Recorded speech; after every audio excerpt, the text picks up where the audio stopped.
Hi friends, welcome back to our channel. ఈరోజు మన ఈ వీడియోలో సింపుల్ వేలో రుచిగా చేసుకునే క్యాలీఫ్లవర్ ఫ్రైని చూపించబోతున్నానండి. రుచి అయితే చాలా చాలా బాగుంటుందండి. ఇలా చేసిన ఫ్రైతో చపాతీ, రోటీ, పుల్కా అన్నంలో వేసుకొని రుచిగా తినేయచ్చండి. మీరు కూడా క్యాలీఫ్లవర్తో మంచి సూపర్ టేస్ట్గా లంచ్, డిన్నర్లోకి ప్రిపేర్ చేయాలంటే ఇలా గోబీ ఫ్రైని ట్రై చేయండి. ఫుల్ గ్రేవీతో చాలా బాగుంటుందండి. మంచి టేస్టీగా ఉండే ఈ క్యాలీఫ్లవర్ని సింపుల్ వేలో తయారు చేసే విధానాన్ని చూద్దాం. ఇప్పుడు మీడియం సైజు ఉండే క్యాలీఫ్లవర్ని తీసుకున్నానండి. ఇక్కడ చిన్న ముక్కలుగా కట్ చేసుకోవాలి, మరి పెద్ద కాకుండా మీడియంగా కట్ చేసి పక్కకు పెట్టుకోవాలి వాష్ చేసుకొని. ఇప్పుడు ఇక్కడ స్టవ్ మీద ఒక ప్యాన్ పెట్టుకొని దాంట్లో పల్లీలు 1 టేబుల్ స్పూన్ వేసుకోవాలండి.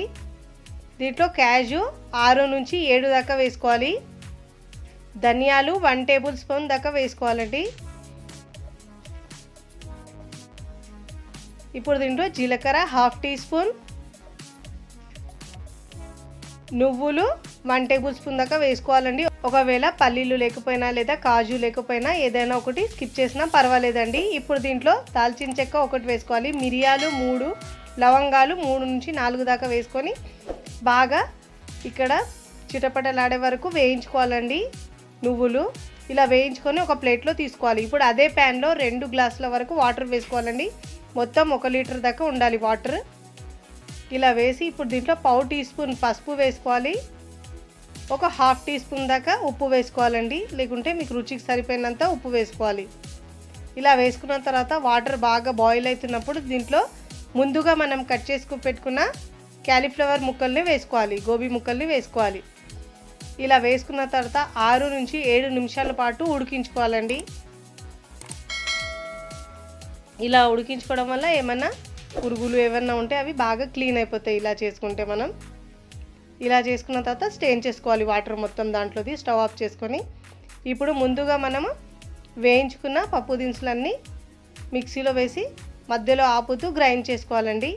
దీంట్లో ఇప్పుడు మనము వెల్లుల్లి 5 నుంచి 6 వేసుకోవాలి, వేసి మధ్యలో ఆపుతూ గ్రైండ్ చేసుకోవాలి. చూడండి ఇలా గ్రైండ్ చేసుకోవాలి. ఇప్పుడు ఇలా గ్రైండ్ చేసుకొని ఇప్పుడు మనం ఒక బౌల్లో సగం వరకు వేసుకోవాలండి. 2.5 టేబుల్ స్పూన్ దాకా వేసుకోవాలి.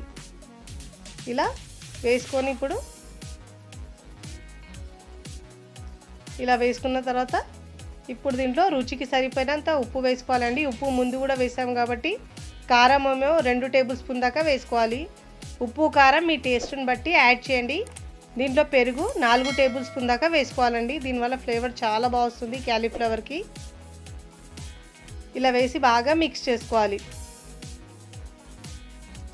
ఇలా బాగా మిక్స్ చేసుకున్న తర్వాత ముందుగా ఉడికించుకున్న క్యాలీఫ్లవర్ ముక్కల్ని దీంట్లో వేసుకోవాలి. చూడండి ఇలా స్టెయినర్లో వేసుకోవడం వల్ల ఎక్స్ట్రా వాటర్ మొత్తం కిందికి వచ్చేస్తుంది.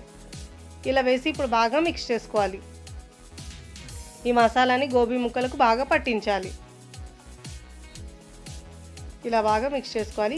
ఫస్ట్ టైం నా ఛానల్ చూస్తున్న వాళ్ళు ప్లీజ్ నా ఛానల్ని సబ్స్క్రైబ్ చేసుకోండి, లైక్ చేయండి, పక్కనున్న బెల్ ఐకాన్ని ప్రెస్ చేయండి. ఇలా ప్రెస్ చేయడం వల్ల నేను పెట్టే వీడియో నోటిఫికేషన్ ముందుగా మీకు వస్తాయి. చూడండి ఇలా గోబీ మసాలా బాగా పట్టించి ఒక 5 నిమిషాలు పక్కకు పెట్టుకోవాలండి. ఇప్పుడు అదే ప్యాన్ని క్లీన్ చేసుకొని స్టవ్ మీద పెట్టుకోవాలండి. బాగా వేడెక్కిన తర్వాత ప్యాన్ దీంట్లో ఒక 2 నుంచి 3 టేబుల్ స్పూన్ దాకా ఆయిల్ వేసుకోవాలండి. జీలకర్ర 1/2 టీ స్పూన్, ఆవాలు 1/2 టీ స్పూన్ వేసుకోవాలి. ఇలా బాగా వేయించిన తర్వాత మీడియం సైజులో ఒక ఆనియన్ వేసుకోవాలండి, చిన్నగా ముక్కలు కట్ చేసి. ఇలా వేసుకున్న తర్వాత 2 నుంచి 3 నిమిషాల పాటు ఆనియన్ని ఫ్రై చేసుకోవాలి. ఇలా బాగా ఫ్రై చేసుకున్న తర్వాత ఇప్పుడు దీంట్లో అల్లం వెల్లుల్లి పేస్ట్ ఒక 1 టీ స్పూన్ దాకా వేసుకోవాలి. వేసుకొని పచ్చి స్మెల్ పోయే వరకు ఫ్రై చేసుకోవాలి. ఇలా బాగా ఫ్రై చేసుకోవాలండి. ఇలా ఫ్రై చేసుకోవడం వల్ల మంచి స్మెల్ వస్తుంది కూరకు. ఇప్పుడు ఇలా బాగా కలుపుకున్న తర్వాత ఇప్పుడు దీంట్లో మసాలాలు వేసుకోవాలండి. ఇప్పుడు దీంట్లో పసుపు 1/4 టీ స్పూన్ వేసుకోవాలండి. ఇలా వేసి బాగా మిక్స్ చేసుకోవాలి. ఇప్పుడు ముందుగా మనం గ్రైండ్ చేసుకొని పెట్టుకున్నాం కదా, ఆ మసాలా పొడిని దీంట్లో వేసుకోవాలి. మొత్తం మిగిలిన మసాలా దీంట్లో వేసుకోవాలి. ఇలా వేసి బాగా మిక్స్ చేసుకోవాలండి.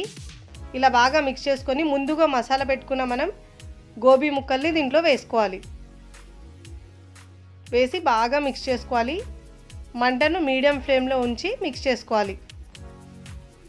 చాలా బాగా గ్రేవీతో చాలా బాగుంటుందండి. అన్నం మొత్తం ఈ గ్రేవీతోనే తినచ్చు, అంత బాగుంటుంది. ఇప్పుడు మూత పెట్టేసి 5 నిమిషాలు సిమ్లో ఉంచి ఉడికించుకోవాలండి.